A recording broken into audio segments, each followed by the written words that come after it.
Welcome to the Slop Temple. We pray this video helps. You start by inserting the image and preparing it to accept text.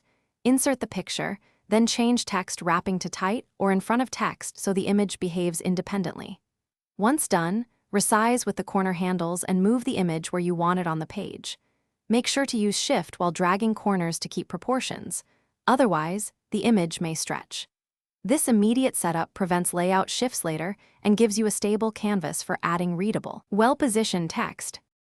Next, draw a text box over the image where your words should appear.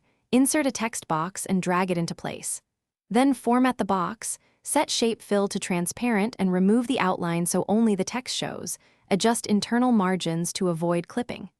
Now type and style the text. Pick a readable font, appropriate size, and a high contrast color to stand out against the image. Once styled, group the text box with the image if you want them to move together on the page. To finish, align and lock the components. Select the image and text box, then group them so they stay together when you edit. If contrast is poor, use picture tools to tweak brightness or add a semi-opaque shape behind the text for readability. Make sure the text box is set to be in front. Use bring to front if necessary. If text unexpectedly disappears, verify wrap text settings and that the text box isn't behind the image. Adjusting order usually resolves it quickly.